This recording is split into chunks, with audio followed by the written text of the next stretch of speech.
एक धार्मिक शिक्षाप्रद कहानी। आइए हनुमंत जी बिराजिए। शिक्षाप्रद कहानियाँ। एक पंडित जी रामायण कथा सुना रहे थे। लोग आते और आनंद विभोर होकर जाते। पंडित जी का नियम था रोज कथा शुरू करने से पहले आइए हनुमंत जी बिराजिए कहकर हनुमान जी का आह्वान करते थे। फिर 1 घंटा प्रवचन करते थे। वकील साहब हर रोज कथा सुनने आते। वकील साहब के भक्तिभाव पर एक दिन तर्कशीलता हावी हो गई। उन्हें लगा कि महाराज रोज आए हनुमंत जी बिराजे कहते हैं तो क्या हनुमान जी सचमुच आते होंगे। अतः वकील साहब ने पंडित जी से पूछ ही डाला, महाराज जी, आप रामायण की कथा बहुत अच्छी कहते हैं, हमें बड़ा रस आता है, परंतु आप जो गद्दी प्रतिदिन हनुमान जी को देते हैं उस पर क्या हनुमान जी सचमुच विराजते हैं। पंडित जी ने कहा, हाँ, यह मेरा व्यक्तिगत विश्वास है कि रामकथा हो रही हो तो हनुमान जी अवश्य पधारते हैं। वकील ने कहा, महाराज ऐसे बात नहीं बनेगी। हनुमान जी यहाँ आते हैं इसका कोई सबूत दीजिए। आपको साबित करके दिखाना चाहिए कि हनुमान जी आपकी कथा सुनने आते हैं। महाराज जी ने बहुत समझाया कि भैया आस्था को किसी सबूत की कसौटी पर नहीं कसना चाहिए, ये तो भक्त और भगवान के बीच का प्रेम रस है, व्यक्तिगत श्रद्धा का विषय है। आप कहो तो मैं प्रवचन करना बंद कर दूं या आप कथा में आना छोड़ दो। लेकिन वकील नहीं माना। वो कहता ही रहा कि आप कई दिनों से दावा करते आ रहे हैं, ये बात और स्थानों पर भी कहते होंगे, इसलिए महाराज आपको तो साबित करना होगा कि हनुमान जी कथा सुनने आते हैं। इस तरह दोनों के बीच वाद विवाद होता रहा। मौखिक संघर्ष बढ़ता चला गया।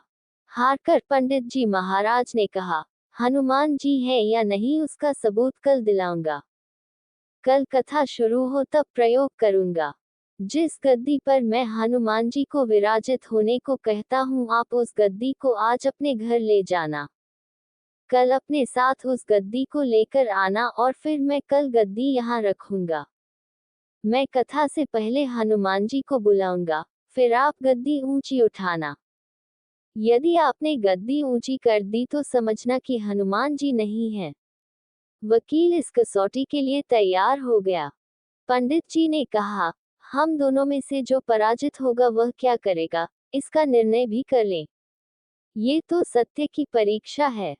वकील ने कहा, मैं गद्दी ऊंची न कर सका तो वकालत छोड़कर आपसे दीक्षा ले लूंगा। आप पराजित हो गए तो क्या करोगे। पंडित जी ने कहा, मैं कथावाचन छोड़कर आपके ऑफिस का चपरासी बन जाऊंगा। अगले दिन कथा पंडाल में भारी भीड़ हुई। जो लोग रोजाना कथा सुनने नहीं आते थे, वे भी भक्ति, प्रेम और विश्वास की परीक्षा देखने आए। काफी भीड़ हो गई। पंडाल भर गया। श्रद्धा और विश्वास का प्रश्न जो था। पंडित जी महाराज और वकील साहब कथा पंडाल में पधारे। गद्दी रखी गई। पंडित जी ने सजल नेत्रों से मंगलाचरण किया और फिर बोले, आइए हनुमंत जी बिराजिए। ऐसा बोलते ही पंडित जी के नेत्र सजल हो उठे। मन ही मन पंडित जी बोले, प्रभु, आज मेरा प्रश्न नहीं बल्कि रघुकुल रीति की परंपरा का सवाल है। मैं तो एक साधारण जन हूँ। मेरी भक्ति और आस्था की लाज रखना। फिर वकील साहब को निमंत्रण दिया गया, आइए गद्दी ऊंची कीजिए। लोगों की आंखें जम गईं। वकील साहब खड़े हुए। उन्होंने गद्दी उठाने के लिए हाथ बढ़ाया पर गद्दी को स्पर्श भी न कर सके। जो भी कारण रहा, उन्होंने 3 बार हाथ बढ़ाया, किंतु तीनों बार असफल रहे। पंडित जी देख रहे थे। गद्दी को पकड़ना तो दूर, वकील साहब गद्दी को छू भी न सके। तीनों बार वकील साहब पसीने से तरबतर हो गए।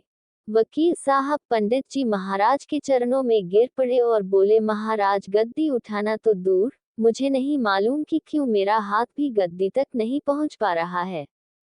अतः मैं अपनी हार स्वीकार करता हूँ। कहते हैं कि श्रद्धा और भक्ति के साथ की गई आराधना में बहुत शक्ति होती है।